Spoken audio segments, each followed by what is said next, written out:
Okay. Forgive me if I'm sitting down. I've retired almost 2 years ago, and I'm losing my podium stamina.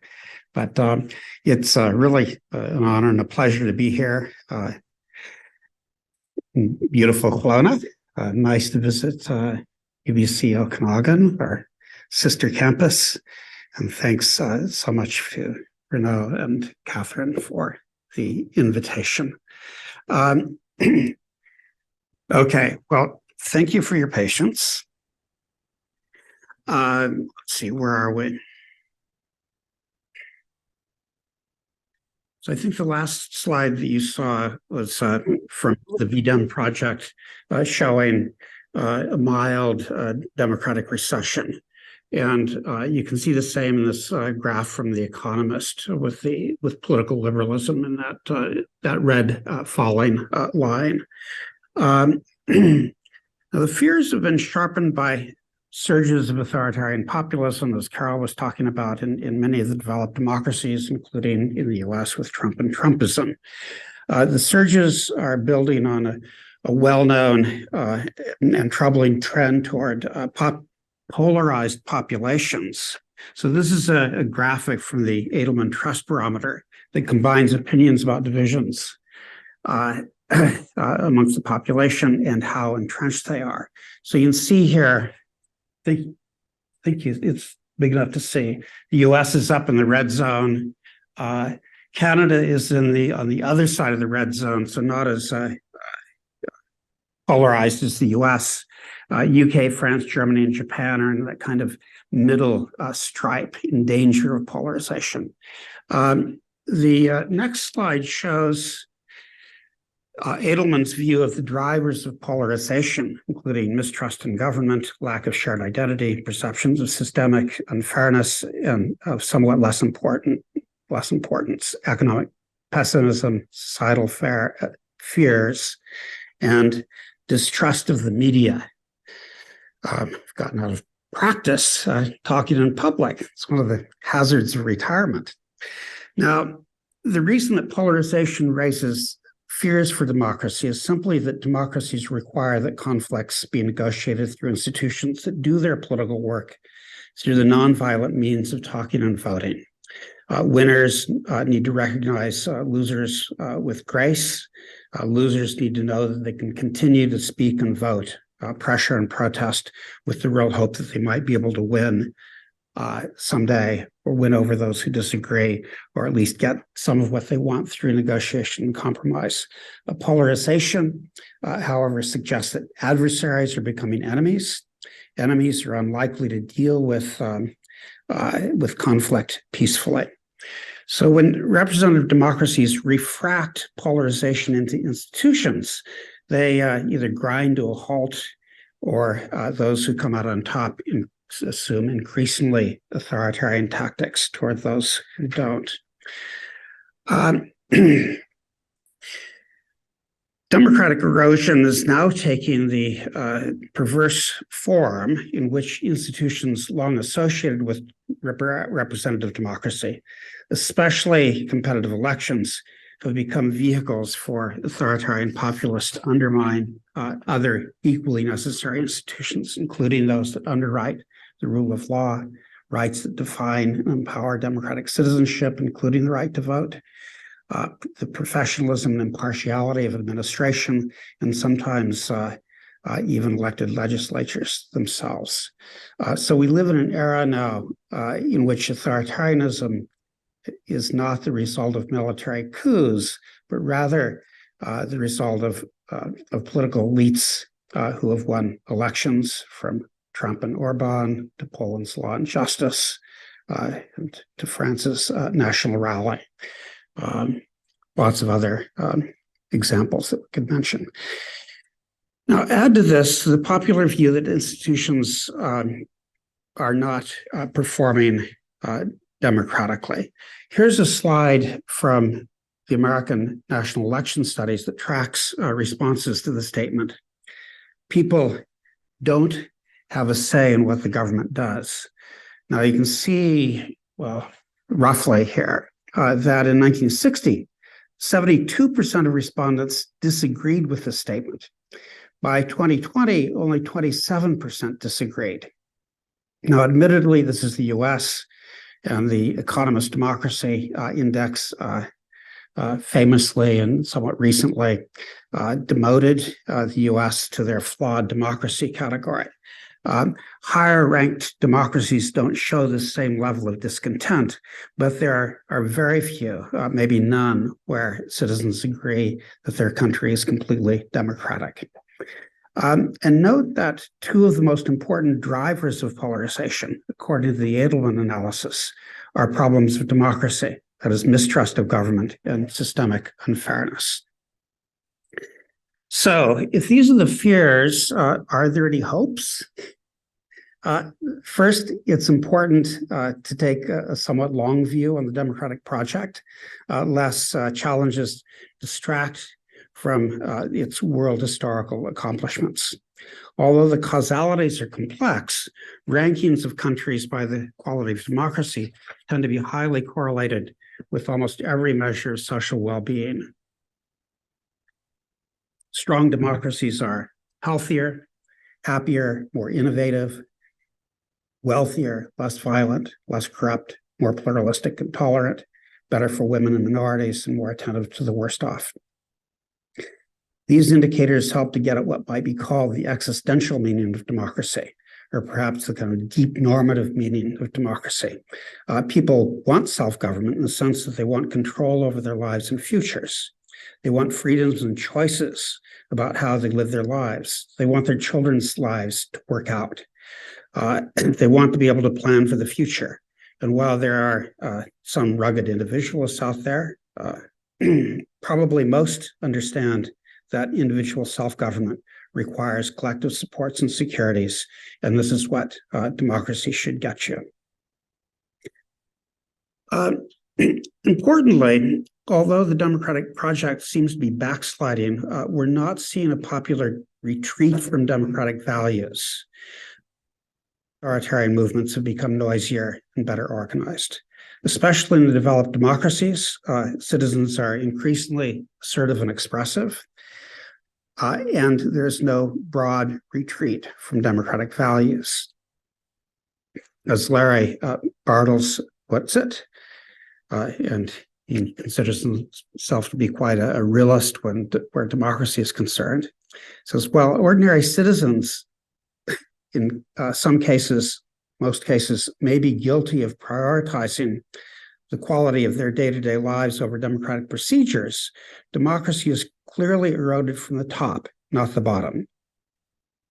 If so, the democratic recession looks more like an institutional performance gap rather than a weakening of popular democratic values and aspirations. Electoral institutions are failing to keep up with social changes, and they are magnifying polarization. Authoritarians are able to exploit the disaffection.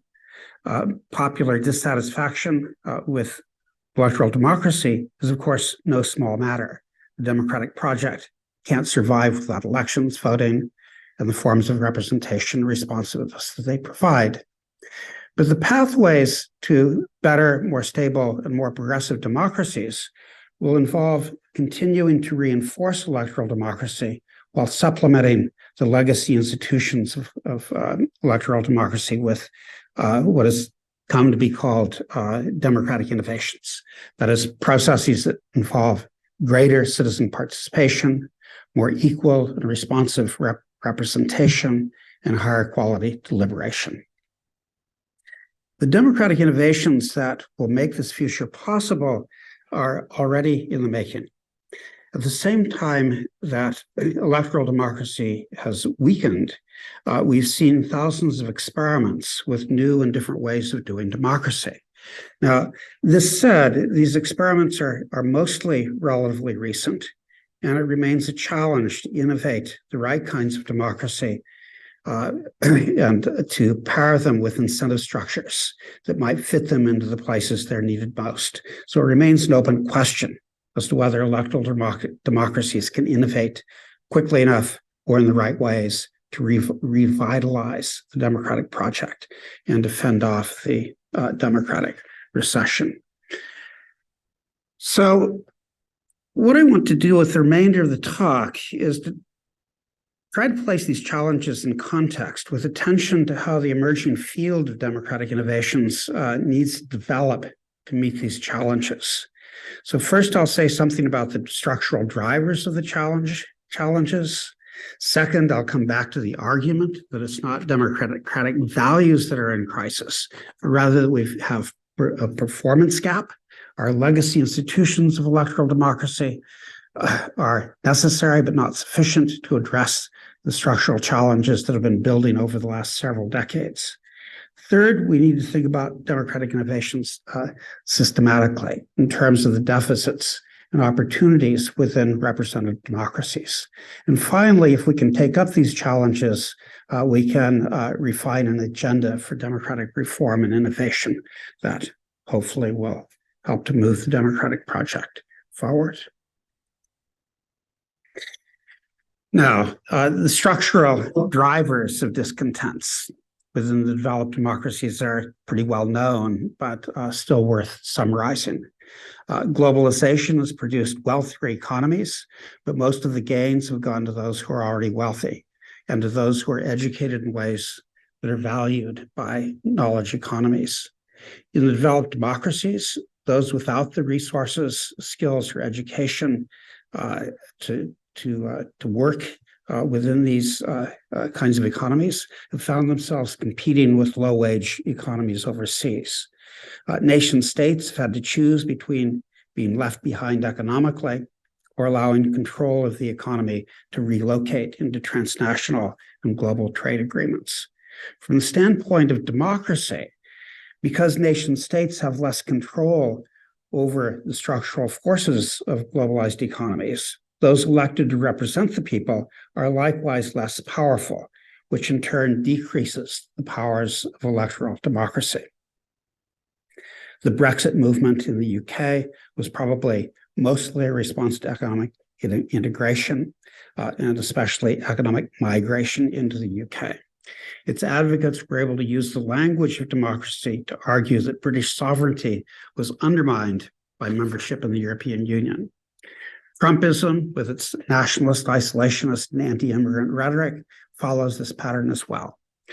Only a few countries have managed global integration so that it benefits everyone, or at least does a better job of it. The Scandinavian countries stand out in this respect. In most other countries, economic globalization seems to have aggravated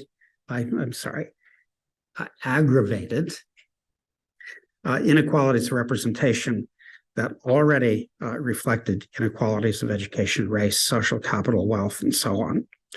Representative democracy continues to reflect economic inequality. So, for example, in an important study of U.S. democratic representation, Martin Gilens showed that the American political system consistently and over time responds to the preferences of higher income earners when their policy preferences diverge from lower income earners. It's one of many studies, but this is one of the most comprehensive. Second, economic inequality in most of the developed democracies is regionalized. Dynamic urban areas like San Francisco, London, or Frankfurt have tended to do well, while Rust Belt areas, think parts of Ohio, Yorkshire, and much of the former East Germany, have tended to stagnate. Outside of these pockets, especially in dynamic urban areas, citizens of democracies are becoming more post-material, more urban, more pluralized, and generally more tolerant and progressive. Pippa Norris and Ron Engelhardt, in their very interesting book, Cultural Backlash, argues that Trumpism, at least in part, is a backlash to these trends where the trend was focused, as it were, by the election of Obama in 2020. Economic polarization is aggravated by cultural polarization with what political psychologists call status insecurity, this being a key driver, psychologically speaking, of reaction. So the electoral consequences are stark. Because representative democracies are mostly organized by territorial jurisdiction, geographic sorting of economies and cultures produces dense pockets of discontent, easily mobilized by authoritarian populists, but also refracted by electoral institutions into legislative bodies. Third, these trends, as you know, are interacting with the rise of digital communications, big data, and probably now AI, which has made it relatively easy for both domestic and political entrepreneurs and foreign mischief makers to organize, spread rumors, misinformation, target specific voters with psychologically engineered appeals, and so on. The strategic incentives of competitive electoral systems tend to support and reward these kinds of tactics, especially in countries with single-member plurality electoral systems, that is the US, the UK, and Canada. These trends reinforce the polarization of citizens and reinforce the gridlock in institutions. Fourth, COVID, which helped to mobilize distrust of government.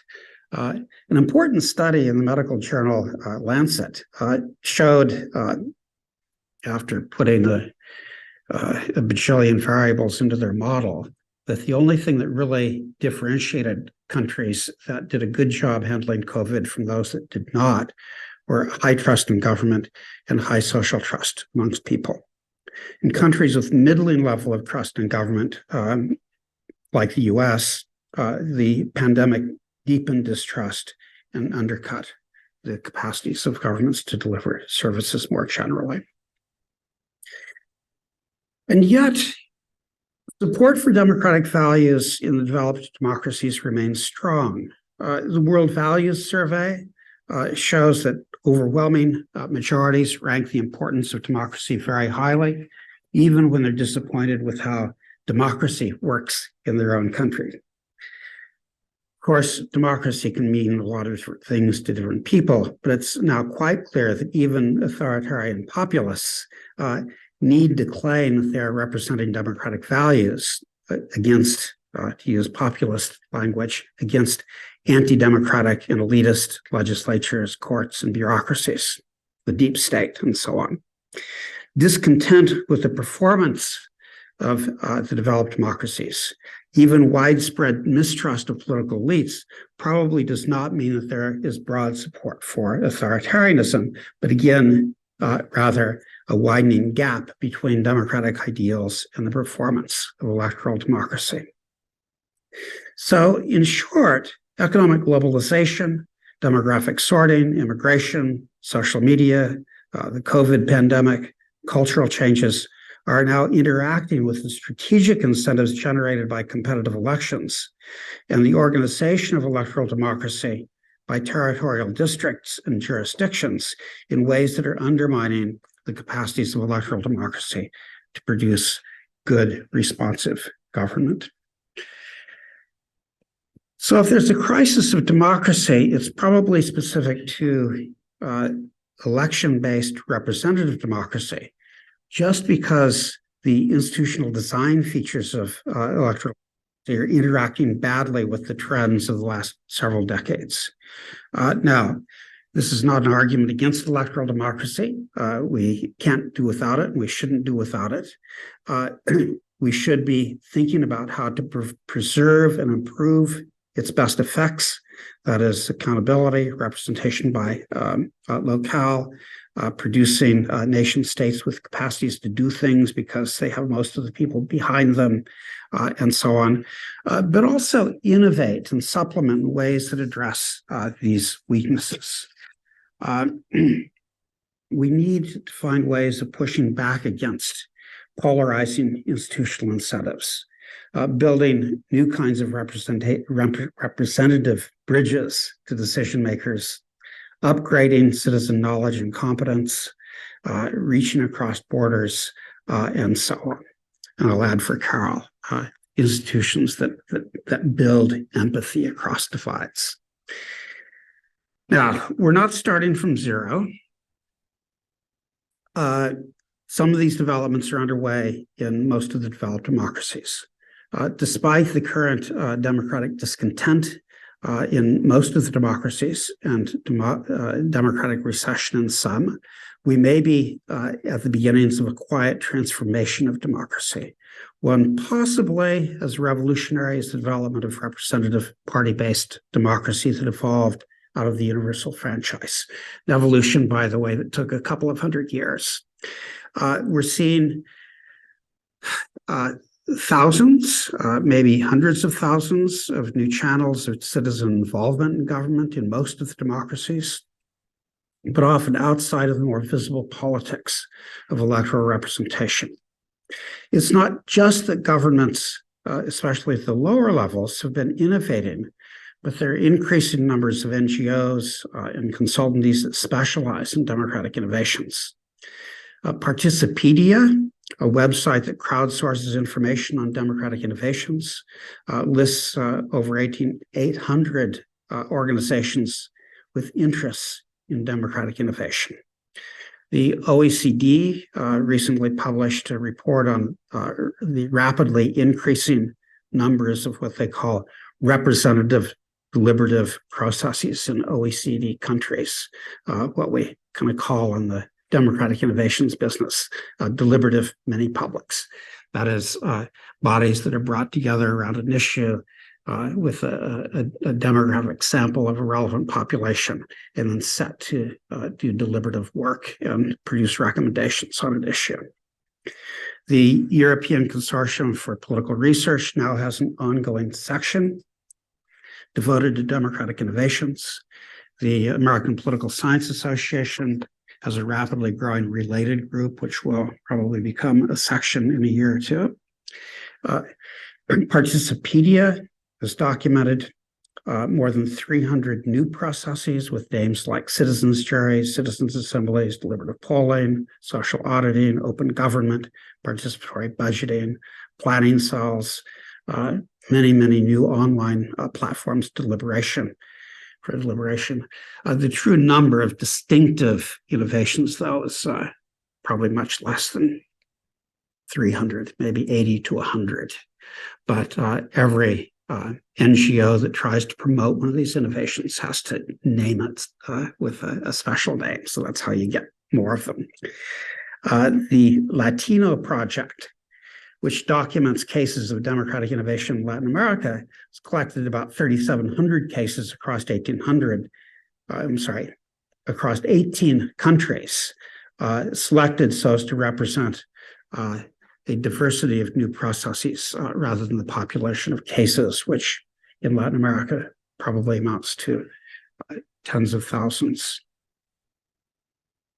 So what are democratic innovations? The term is fairly recent, introduced into the language of democratic theory and practice a little more than a decade ago, although many of the practices we now count as democratic innovations are decades older. Now, by democratic innovations, we usually mean practices and institutions that function to deepen or widen democracy, that fall outside of the older legacy institutions of representative democracy, especially electoral democracy, and supplement rather than replace these institutions, ideally by targeting sites of democratic deficits. Now, while there's a wide diversity, democratic innovations usually involve one or more of the following features: the participation of ordinary citizens, new forms of representation, and learning and deliberation by citizens and officials alike. Now, I do want to caution against being Pollyanna-ish about democratic innovations. This is for Carol.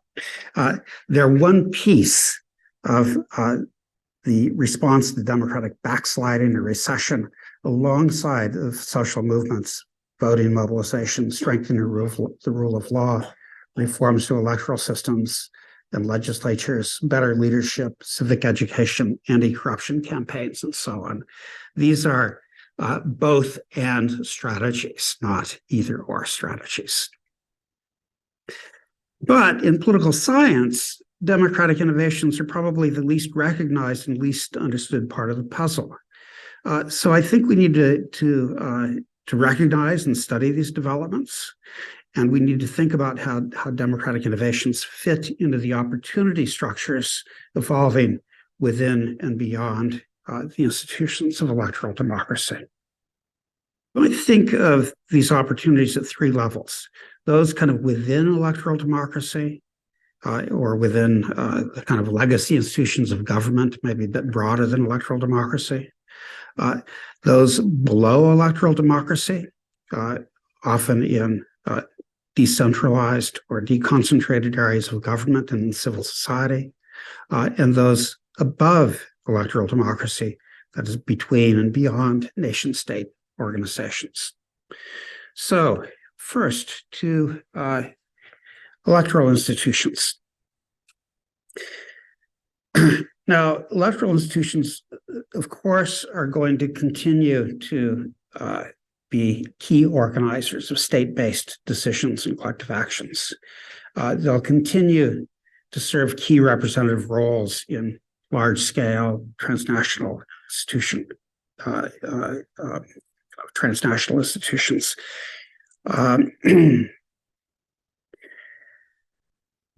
For these representative roles to be democratically robust, however, electoral democracy within states just needs to become better and stronger. In some countries, reforms of electoral institutions themselves, and admittedly this is more a reform rather than an innovation, would help to close representative gaps. I think shifting to proportional representation in parliamentary democracies like the UK and Canada that still use single-member plurality systems. In the US, getting rid of gerrymandering and voter suppression tactics. With respect to PR, proportional representation, one of the kind of less remarked features is that these systems reduce the polarizing incentives that single-member plurality systems produce. Parties need to anticipate coalition governments even as they're campaigning. And they have a better fit with expressive values. And studies of kind of citizenship shows it. People my age and older are kind of duty-based citizens. People, millennials and Gen Z, they're much more expressive citizens. And PR tends to be closer to those values than single-member plurality districts. Innovations can infuse elections with deliberative processes and can help to increase transparency and accountability while making it more difficult for electoral strategists to manipulate voters. These kinds of innovations might include long-standing suggestions like Bruce Ackerman's Deliberation Day or Jim Fishkin's deliberative experiment called America in One Room. Mike Niblo, a political scientist at Ohio State, has been experimenting with deliberatively connecting representatives and constituents. We need to find ways of educating elected politicians about new forms of citizen representation, through which politicians, who often have a good deal of disdain for the people, teach them to trust the people. The 2012 Irish Convention on the Constitution, which was a deliberative mini-public, mixed elected politicians with randomly chosen citizens. The politicians were sufficiently impressed with the deliberative qualities of the process that they supported deliberative mini-publics on abortion and marriage equality, which in turn led to successful referendums. They were able to do this by going, as it were, underneath the Catholic Church to ask what the people think. The Irish cases suggest that if elected politicians come to understand some of the better democratic innovations, they're more likely to want to integrate citizen-based processes into legislation, especially on issues that are polarized or gridlocked. More radically, the German-speaking region of Belgium, admittedly it's not a big region, but it is a region, has integrated deliberative mini-publics into regular parliamentary processes. Now, on referendums, the other place where voting takes place in electoral democracies is on ballot measures like referendums, often called direct democracy. Now, there are a lot of democratic problems with direct democracy, including manipulated agendas and citizen ignorance, as we saw in Brexit. But they're nonetheless likely to be used more and more, in part because politicians and citizens alike value these processes for their apparent directness, which seems to bypass so-called corrupt elites and special interests. So we need to think about how to democratize direct democracy. One of the best recent innovations is the Oregon Citizens Initiative Review, which attaches a citizens jury, which is a small deliberative mini-public, to important or controversial ballot initiatives with the aim of encouraging broader public deliberation. Research shows that, in fact, the Citizens Initiative Review does do this and does it quite well. Or referendums could be held in two stages. One, to put the public on notice that this issue is coming, and the second time the referendum occurs to have a binding vote. Or more radically, referendums might be integrated into normal legislative processes, which they do in Switzerland with their so-called facultative referendums, or sometimes called optional referendums. So this option allows citizens with a petition over a certain threshold to challenge legislation. And the impact of this is not that there are that many challenges, but that elected representatives pay a lot of attention to what people want, so they won't be challenged. And so you get more responsiveness having this backup optional referendum. The openings for democratic innovations are a little more advanced in the administrative parts of the state, something I've called governance-driven democratization. In many areas of policy governance, transportation, health, education, regional development, urban planning, and so on, the legitimacy from elections doesn't feed through very well into the mandates of agencies and ministries. It's supposed to, right? We elect people, they legislate, the legislation goes over into policy, and agencies give people back what they want. But that cycle is broken at almost every link for reasons that you probably know. And so what's happened is that, especially following World War the increase in complexity of government in the kind of post-World War II era, when government agencies begin to grow pretty rapidly in their missions and reach, legislatures increasingly directed agencies and ministries to engage with affected publics as they write administrative rules, and kind of to develop policy-specific legitimacy for constituencies that are not necessarily electoral constituencies. Now, mostly these directives are executed in ways that are kind of minimally satisfy legislative requirements. But in the last couple of decades, partly because of organized civil society resistance, protest, and so on and so forth. They've started trying to develop standalone legitimacy and have become quite inventive in finding new ways to ask constituencies what they want. So the kind of most advanced country here is Denmark. They have a system that now goes under the term network governance, but basically it's anything that Danish administrators do. They're asking civil society organizations, they're inviting publics into the decision-making processes. If you've ever been to Denmark, if you're there for 3 or 4 days, chances are some young person with a clipboard from some agency will stop you to get your opinion, saying that you're not Danish, but the encounter all by itself is interesting.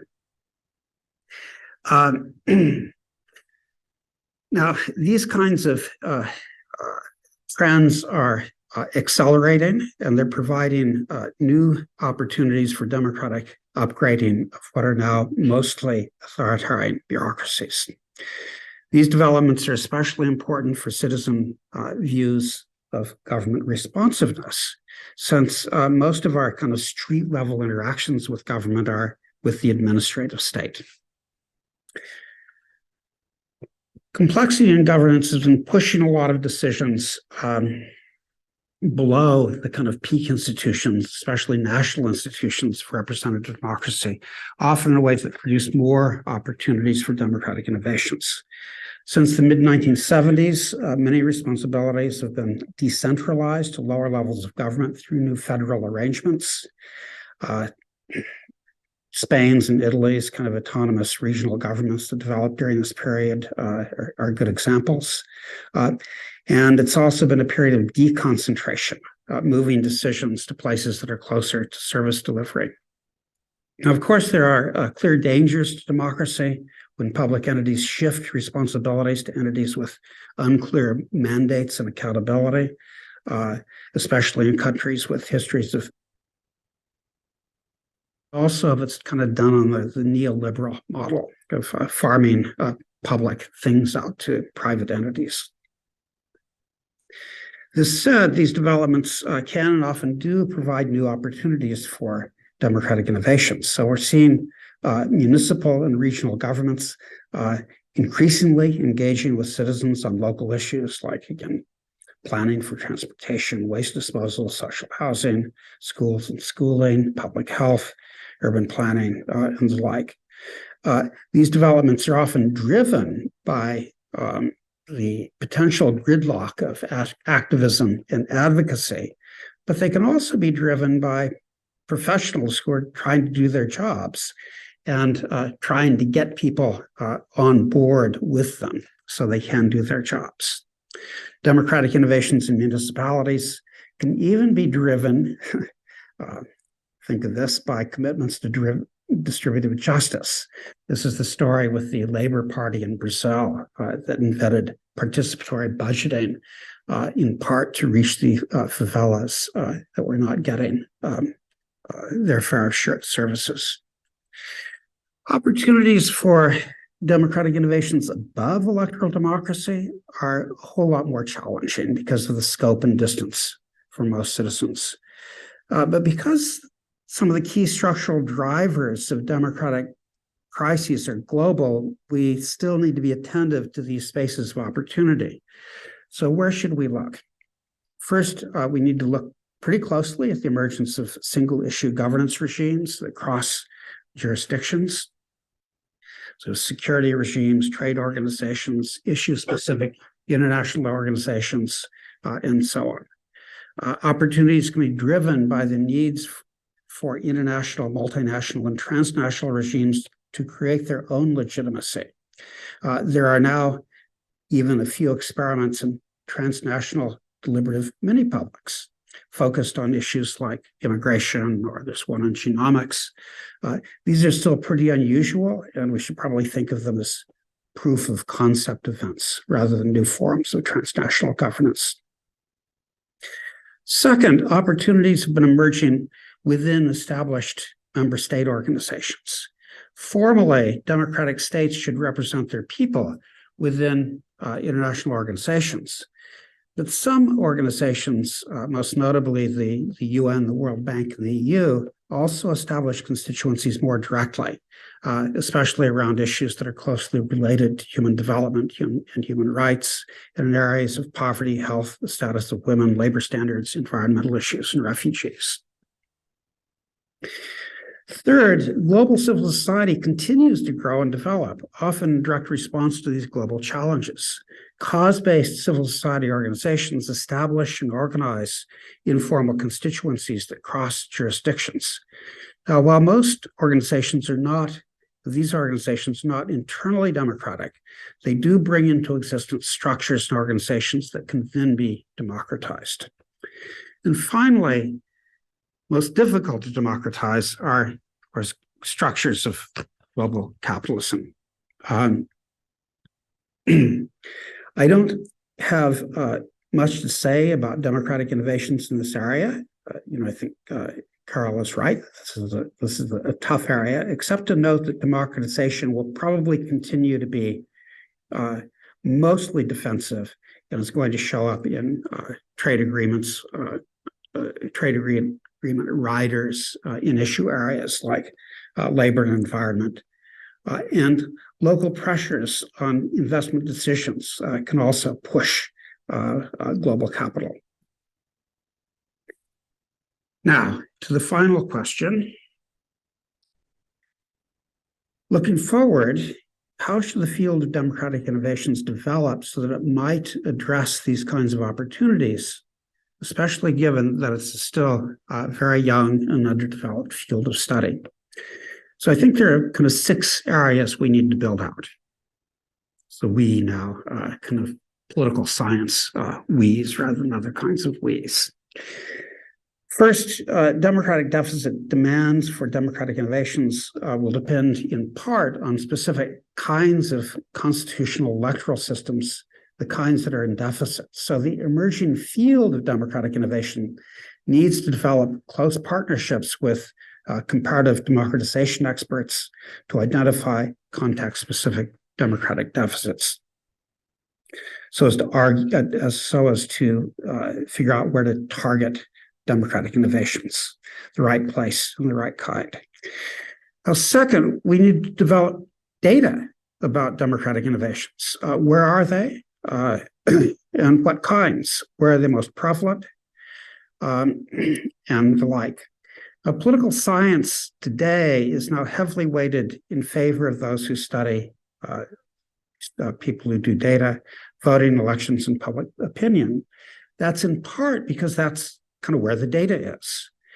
In contrast, the field of democratic innovations is still data poor, and especially the kind of data that supports high-end quantitative research.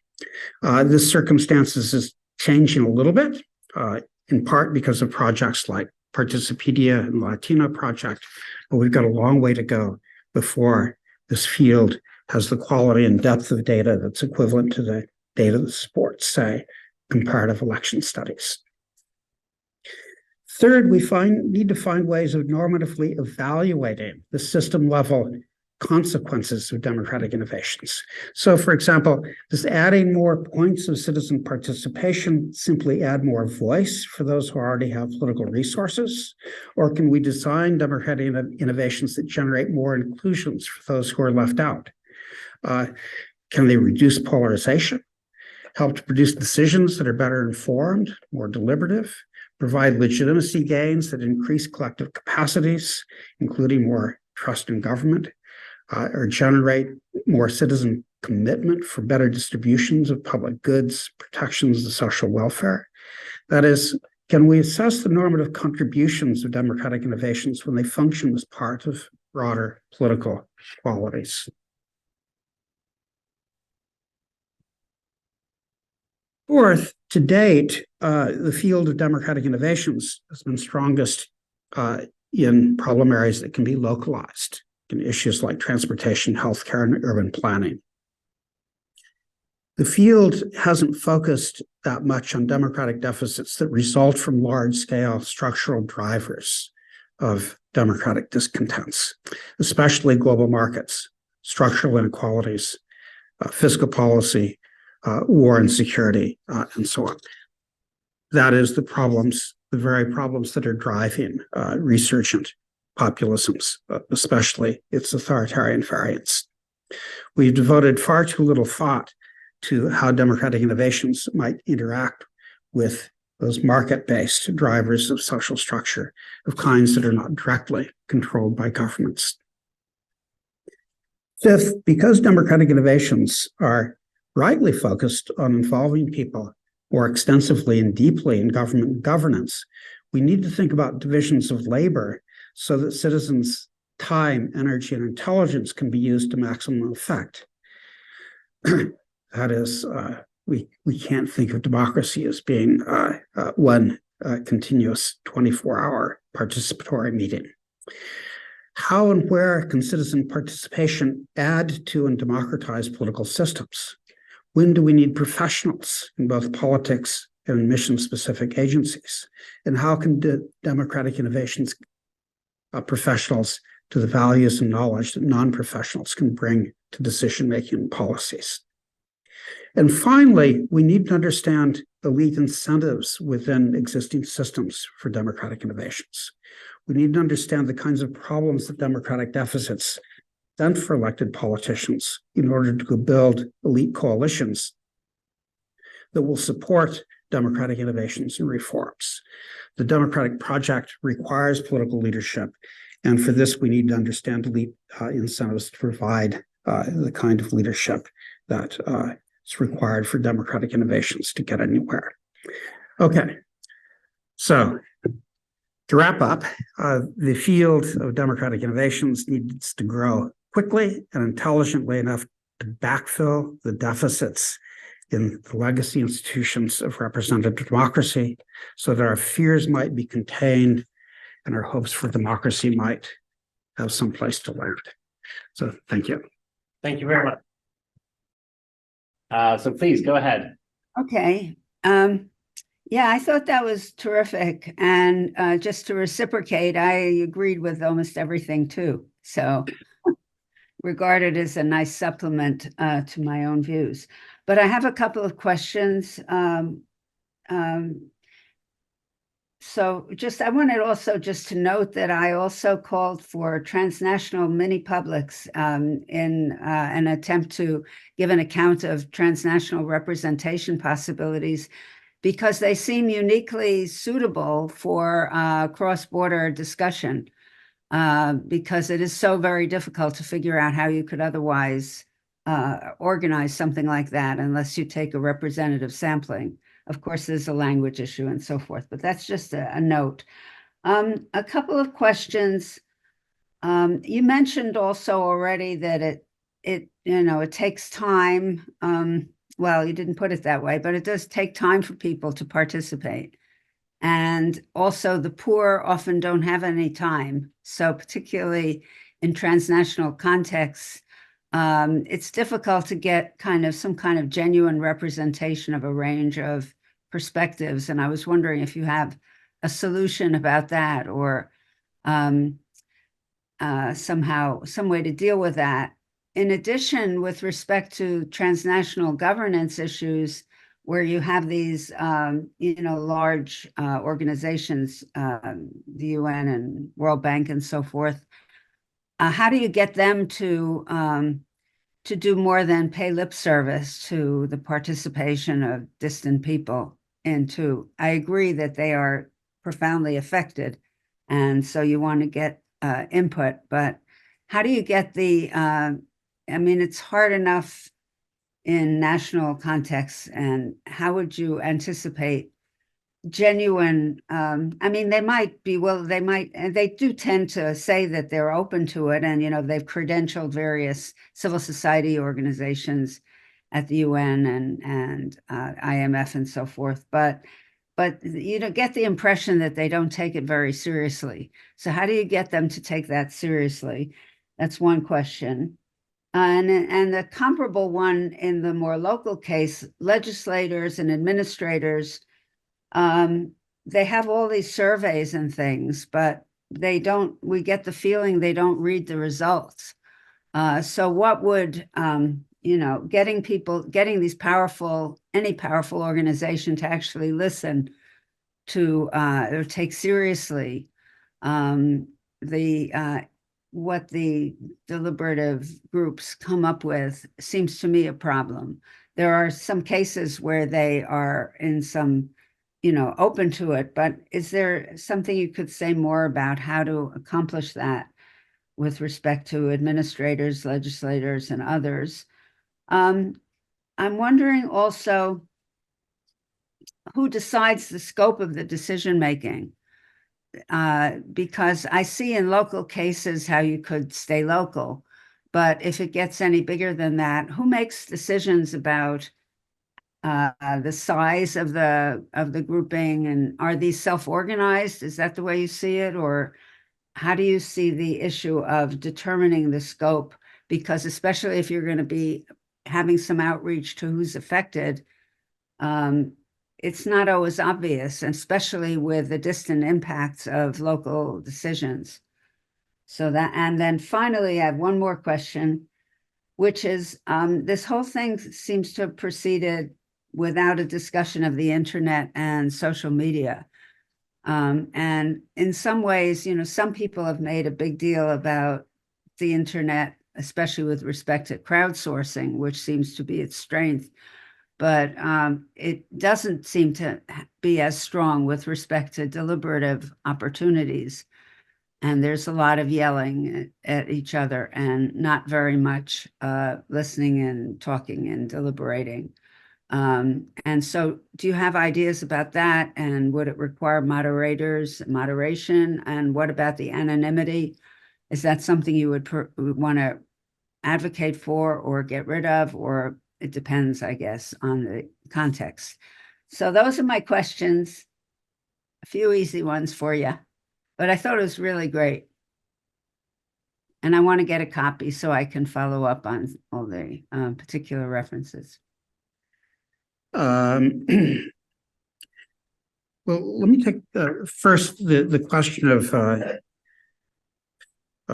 time for the poor and others to participate.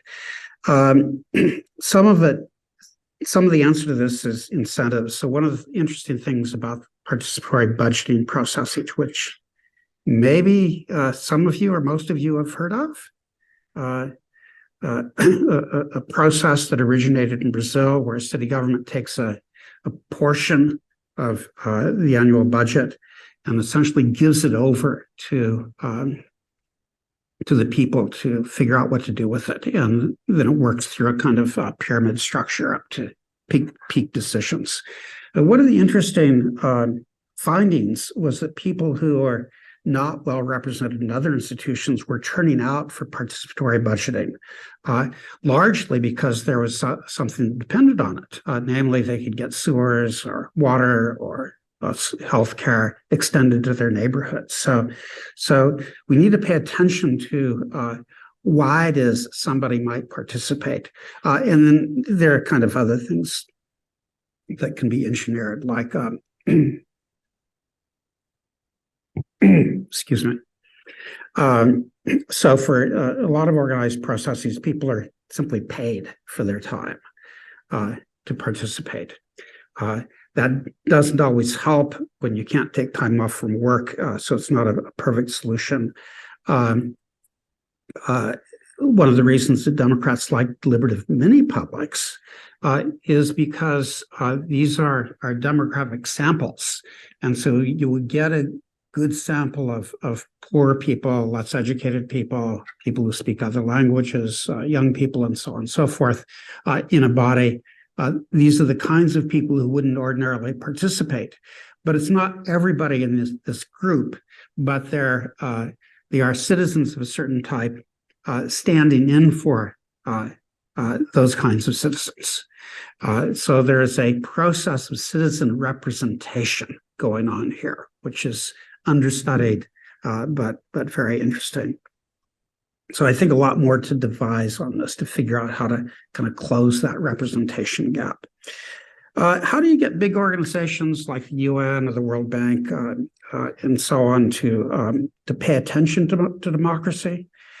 Well, I'll give a story rather than a direct answer because there's no kind of general formula here. But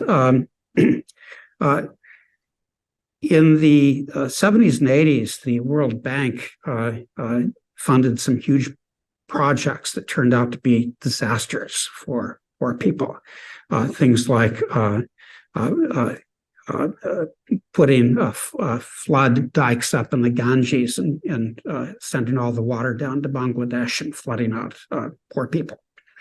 So inside the World Bank, people recognize that this is not great. So they developed protocols for asking people in affected areas how projects ought to proceed.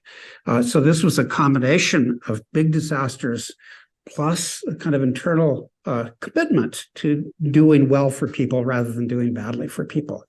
In the 1990s, the World Bank was trying to move into former Soviet or Eastern, not Soviet, but Eastern Bloc countries, Romania, Albania, and so on and so forth.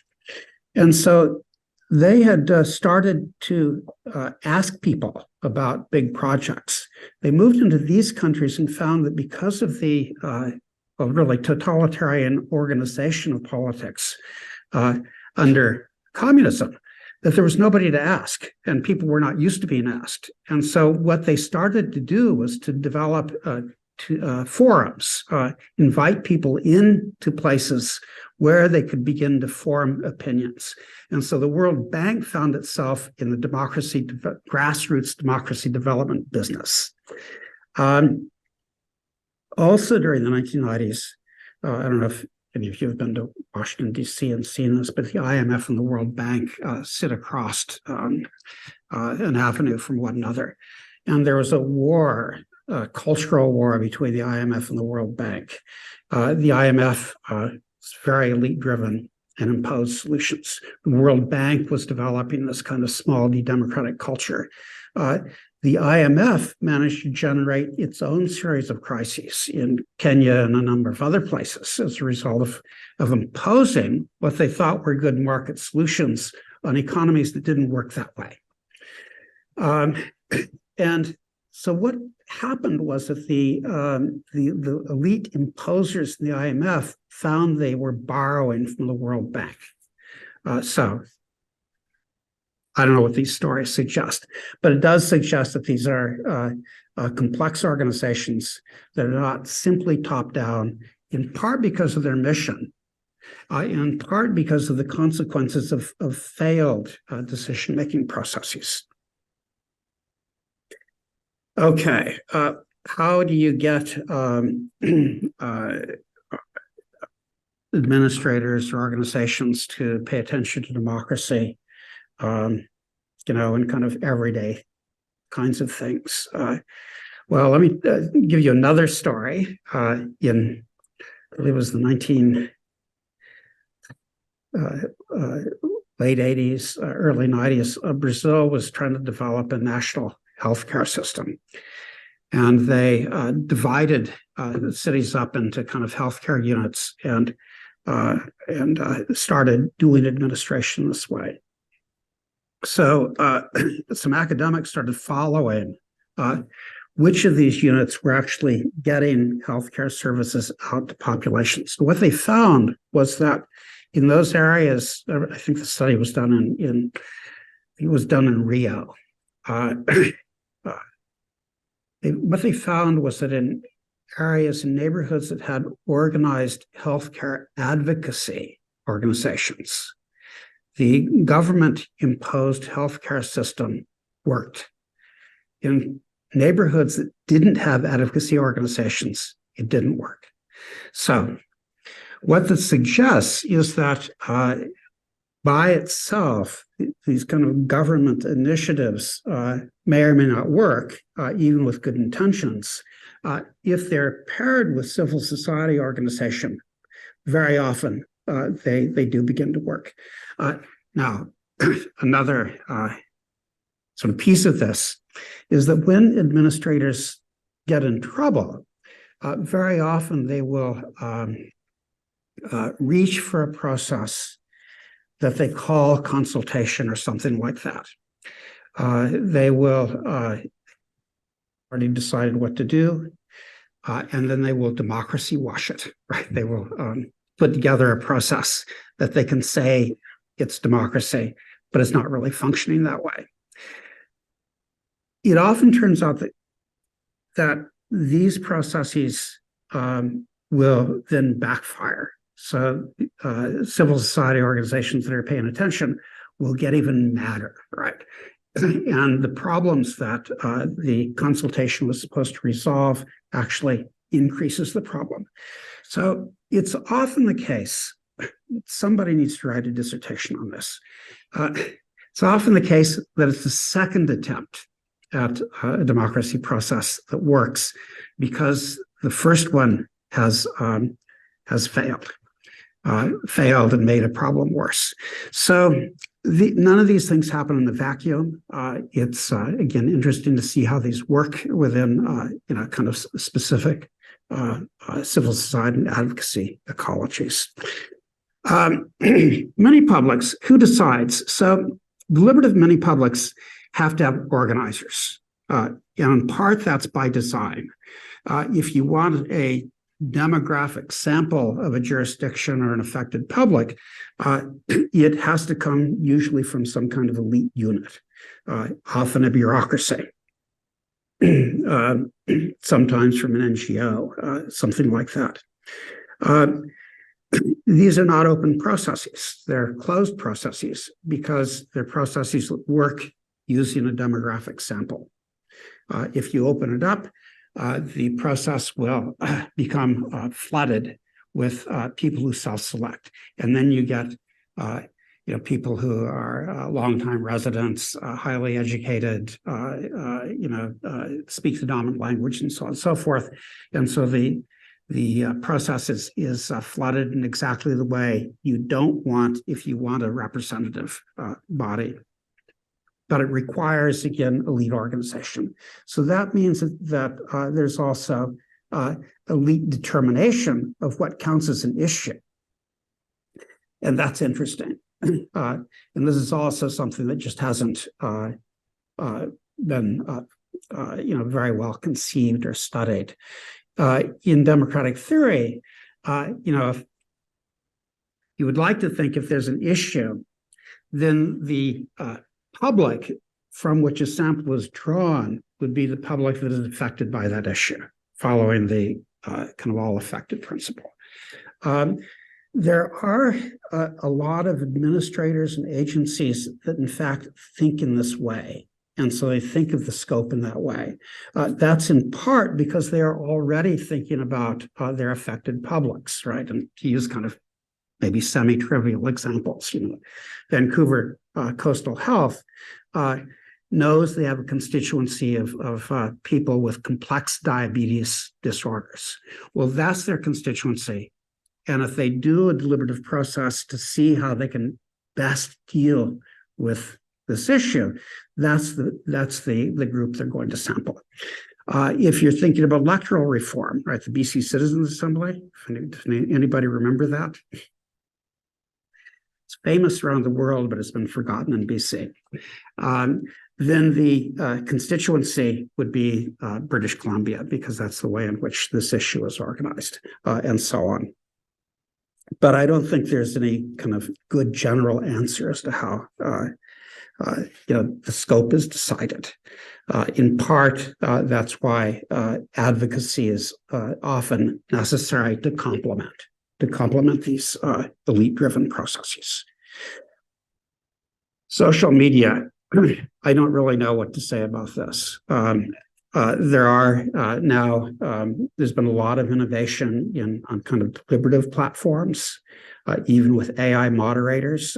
These are kind of interesting because they do work to kind of avoid epistemic bubbles, maintain civil discourse, and so on and so forth.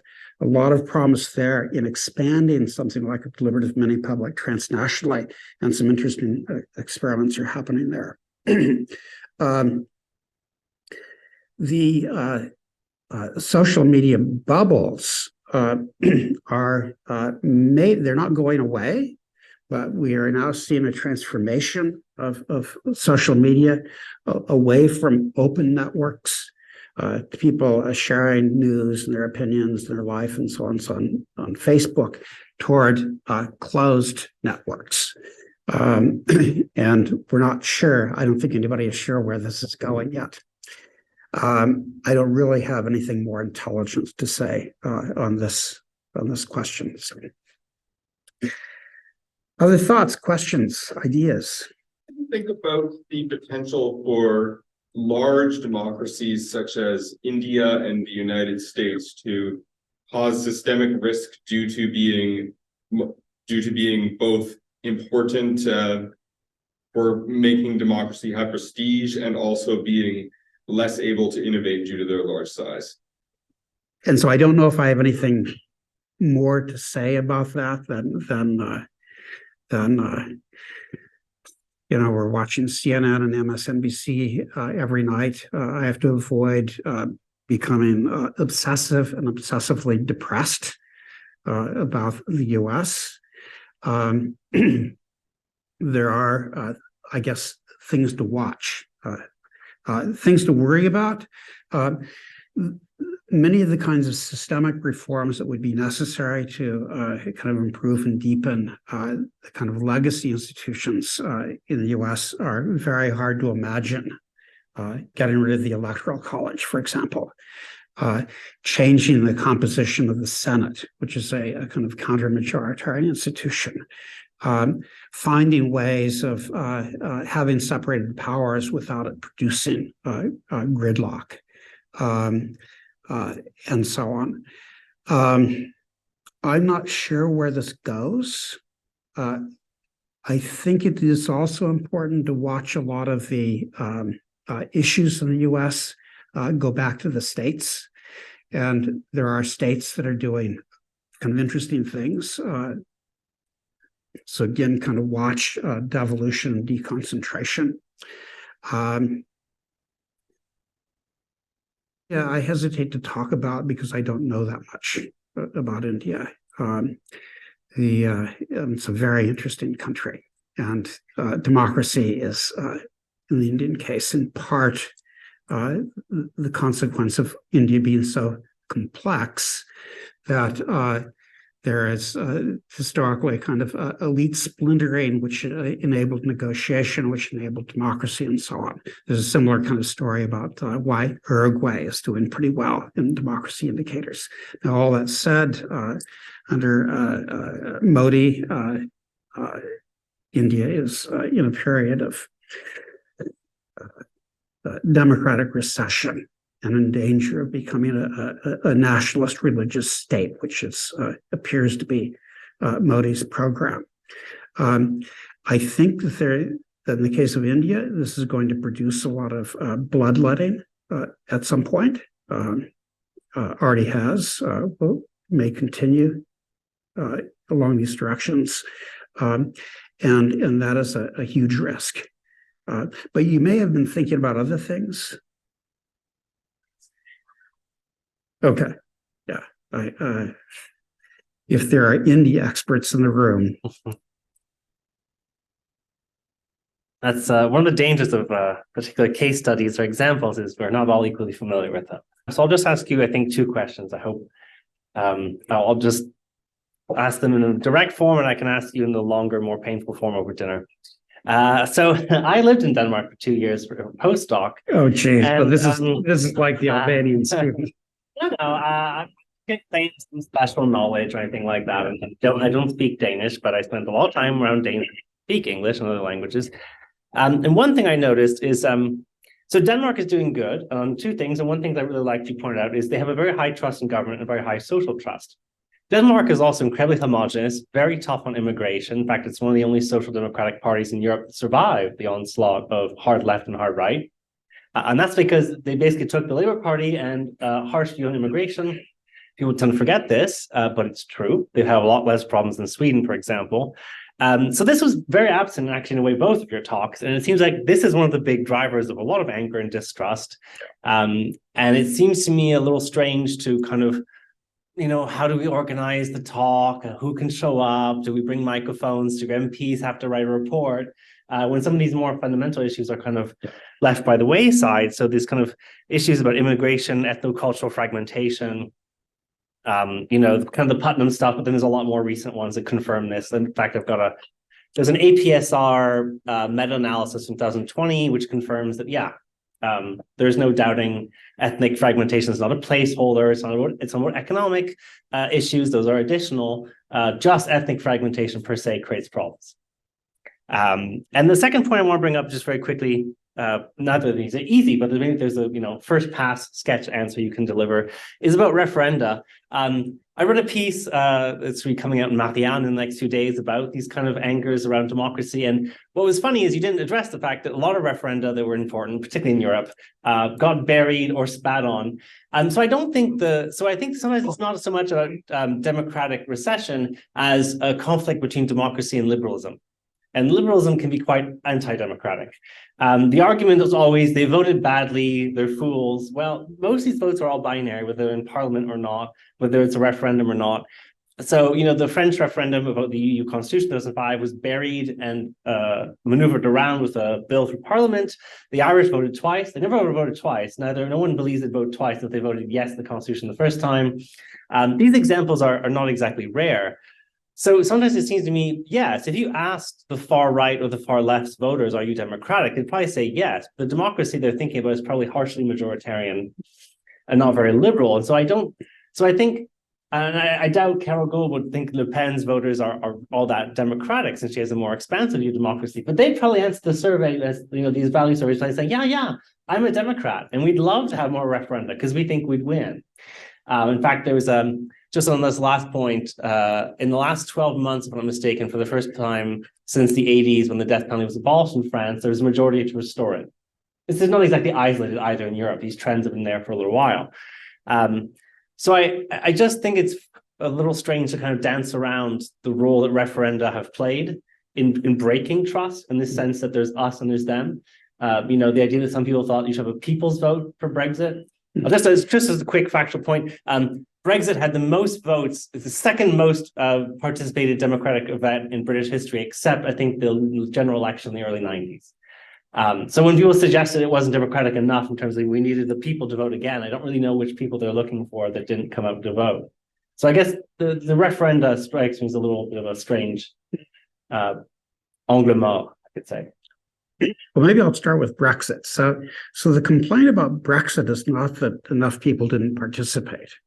It's that the people who participated, many of them didn't know what they were voting for, and part of the problem was misinformation campaigns.